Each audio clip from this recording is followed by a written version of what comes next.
Breaking news అంటోంది. Hyderabad Narayanguda PS లో 4 ఏళ్ల చిన్నారి మిస్సింగ్ కేసు నమోదైంది. జీపీఆర్ స్కూల్లో ఎల్కేజీ చదువుతున్న వైష్ణవి స్కూల్ కు వెళ్లి నిన్నటి నుంచి కనిపించడం లేదని తల్లిదండ్రులు ఫిర్యాదు చేశారు. కేసు నమోదు చేసుకున్న పోలీసులు సీసీ ఫుటేజ్ ఆధారంగా దర్యాప్తు చేపట్టారు. సీసీ ఫుటేజ్ లో వైష్ణవిని అదే స్కూల్లో 6వ తరగతి చదువుతున్న మాధవి తీసుకెళ్లినట్టు గుర్తించారు. మాధవి కోసం పోలీసులు గాలిస్తున్నారు.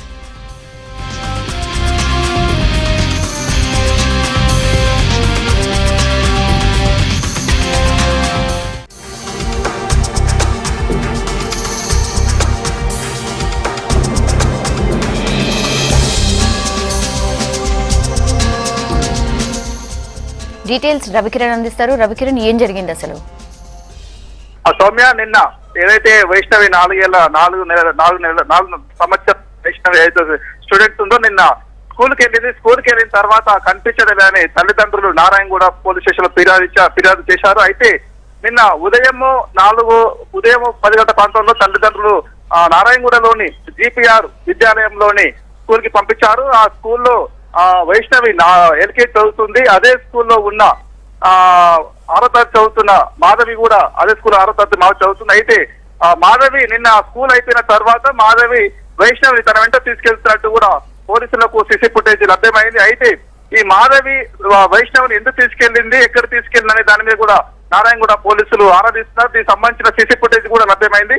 సీసీ ఫుటేజ్ కూడా పోలీసులు కేసు నమోదు చేసుకొని దర్యాప్తు చేస్తున్నారు. అయితే 4 సంవత్సరాల లోపు మైనర్స్ బాలికలు ఎవరైతే ఉన్నారో వాళ్ళు ఒకవేళ మిస్ అయితే గనక మిస్సింగ్ కేసు కాకుండా కిడ్నాప్ కింద కేసు నమోదు చేసి పోలీసులు దర్యాప్తు చేస్తున్న సందర్భాలు ఉంటాయి. యాక్ట్ కూడా అది చెప్తుంది. అయితే పోలీసులు ఇప్పటికే రైల్వే స్టేషన్ లో అలాగే సిటీ అవుట్స్కట్ పోలీస్ స్టేషన్ లో కూడా పోలీసులు నారాయణగూడ పోలీసులు అలర్ట్ చేశారు. రైల్వే స్టేషన్ ద్వారా కూడా ఎక్కడికి వెళ్ళారా లేకపోతే ఈ అమ్మాయిని ఎక్కడ తీసుకెళ్లిందని కూడా పోలీసులు దర్యాప్తు చేస్తున్నారు. అయితే మొత్తానికి అయితే పోలీసుల దర్యాప్తులో కొన్ని కీలకమైన అంశాలు దర్యాప్తులో అంటే వెలుగులోకి వచ్చాయి. ఎవరైతే జీపీఆర్ స్కూల్ 6వ తరగతి చదువుతుందో మాధవి గతంలో కూడా ఈ అమ్మాయి ఇంత చెప్పకుండా వైజాగ్ వెళ్ళొచ్చినట్టు కూడా పోలీసు దర్యాప్తు తేలింది. అంటే ఎవరైతే మాధవి విద్యార్థి ఉన్నారో ఆమె ఇంటి నుంచి అప్పుడప్పుడు చెప్పకుండా బయటికి వెళ్ళడం, తిరగడం, మళ్ళీ తిరిగి ఇంటికి రావడం ఇలాంటి సందర్భాలు ఉన్నాయి. గతంలో కూడా ఈమె స్కూల్కి వెళ్ళడం, తిరిగి ఇంటికి రాకుండా వైజాగ్ వెళ్ళడము, అక్కడ 2-3 రోజులు ఉండి తర్వాత మళ్ళీ ఇంటికి రావడం, అంటే ఇలాంటివి సంఘటనలు చోటు చేసుకునేటట్టు కూడా నారాయణగూడ పోలీసులు చెప్తున్నారు. అయితే మాధవి చిన్నారి 4 ఏళ్ల చిన్నారిని ఎక్కడ తీసుకెళ్లింది, వైజాగ్ తీసుకెళ్లిందా లేకపోతే వేరే ప్రాంతాన్ని తీసుకెళ్లిందా, ఎక్కడ తీసుకెళ్లింది అనేది కూడా ఇప్పుడు తేలాల్సింది. పోలీసులు కూడా అదే విషయంలో కేసు దర్యాప్తు చేస్తున్నారు. ఇప్పటికే నారాయణగూడ పోలీసులు అన్ని రైల్వే స్టేషన్లకు అలర్ట్ జారీ చేశారు. తర్వాత ఎవరైతే మాధవి ఉన్నారో ఆమె తల్లిదండ్రులను కూడా పోలీసులు ప్రస్తుతం ప్రశ్నిస్తున్నారు. ఈమె గతంలో ఎక్కడెక్కడికి వెళ్ళింది, ఎవరింటికి వెళ్ళింది, ఏ ప్రాంతాలు తిరిగింది అనే విషయాల్లో కూడా పోలీసులు ఆరాధిస్తున్నారు. మొత్తానికి అయితే ఈ మిస్సింగ్ కేసు నారాయణగూడ పోలీసులో కలకం రేపింది. ఎవరైతే మిస్సింగ్ గురైన తండ్రి ఉన్నాడో ఆయన ఎమ్మెల్యే క్వార్టర్స్ లోని నకిరికల్ ఎమ్మెల్యే వీరేశం ఇంట్లో పని మనిషిగా పనిచేస్తున్నాడు తండ్రి తిరణప్ప. ఆయన నిన్న తిరిగి స్కూల్ కి వెళ్ళిన చిన్నారి రాకపోవడం తోటి నారాయణగూడ పోలీస్ లో కేసు ఫిర్యాదు చేశాడు. పోలీసులు కేసు నమోదు చేసుకొని సీసీ ఫుటేజ్ ఆధారంగా దర్యాప్తు చేస్తున్నారు. త్వరలోనే ఈ రోజు ఈవినింగ్ కానీ లేకపోతే రేపటి వరకు కేసులు ట్రేస్అవుట్ చేస్తున్నట్టు కూడా చేస్తాం అని అన్ని కూడా నారాయణగూడ పోలీసు చెప్తున్నారు. సౌమ్య, స్కూల్ యాజమాన్యం ఏం చెప్తోంది దీని గురించి?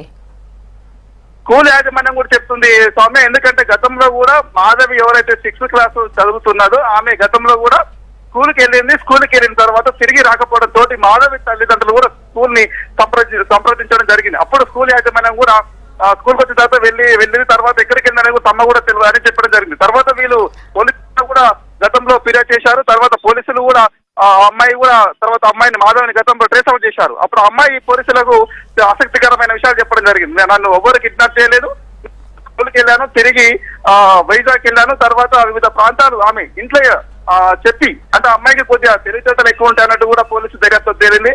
ఎందుకంటే అమ్మాయి 14 సంవత్సరాల బాలిక 6వ తరగతి చదువుతుంది. ఆమె స్కూల్కి వెళ్ళడం, ఇంటికి వెళ్ళడం, తర్వాత ఆమెకు ఎక్కడన్నా ప్రాంతాలు ఏమైనా చూడాలి, ఏమైనా వేరే ప్రాంతాలకు వెళ్ళాలి చూడాలి అనిపిస్తే మాత్రం ఇంట్లో చెప్పకుండా స్కూల్కి వెళ్ళి అక్కడి నుంచి అలాగే బయటికి తనకు నచ్చిన ప్రాంతాలు వెళ్ళడం, తిరగడం, రావడం ఇలాంటి సందర్భాలు చోటు చేసుకున్నాయి. ఒకటి కాదు, గతంలో వైజాగ్ వెళ్ళింది, తర్వాత వేరే 2-3 ప్రాంతాలకు వెళ్ళింది. పోలీసుల దర్యాప్తులో కూడా తేలింది. అంటే ఆమె ఈ గతంలో ఇలాంటి విషయాలు తెలిసినాయి. అంటే మొత్తానికి అయితే మాధవిని ఎవరికి కిడ్నాప్ చేయకున్నా గానీ బయటికి వెళ్ళి తిరిగి రావడం అలవాటుగా మారింది. అయితే స్కూల్ యాజమాన్యం కూడా అదే చెప్తుంది. ఎవరైతే మాధవి సీసీ ఫుటేజ్ లో తీసుకెళ్ళినట్టుందో ఆ మాధవి మరి ఏ ప్రాంతాలు తీసుకెళ్ళింది, ఎక్కడ తీసుకెళ్ళింది కూడా పోలీసు దర్యాప్తు చేయాల్సింది. మాదైతే స్కూల్ కి వచ్చారు. స్కూల్ కి వచ్చిన తర్వాత తిరిగి వెళ్తున్న క్రమంలో మాధవ్ తీసుకెళ్తున్నట్టు కూడా సిద్ధపడి ఉంది. కాబట్టి మరి ఆమె ఎక్కడ తీసుకెళ్తుంది అనేది కూడా దర్యాప్తు చేయాల్సి ఉంది. ఎందుకంటే మాధవికి కూడా స్కూల్ యజమానం తల్లిదండ్రులు గతంలో చెప్పారు, ఎందుకంటే మీ అమ్మాయి స్కూల్కి వస్తుంది పోతుంది, కానీ తర్వాత ఎక్కడ వెళ్తానని కూడా అది తల్లిదండ్రులు కూడా చెప్పడం జరిగింది. తమ బాధ్యత వరకు అయితే స్కూల్ కి రావడం, తర్వాత సేఫ్ గా స్కూల్ అయిపోయిన కూడా పంపడం వరకే ఉంటుంది. తర్వాత ఎక్కడికి వెళ్ళారనేది కూడా ఆ తల్లిదండ్రులు రెస్పాన్సిబిలిటీ తీసుకోవాల్సిన అవసరం ఉందని స్కూల్ యాజమాన్యం చెప్తుంది. ఓకే రవికిరణ్.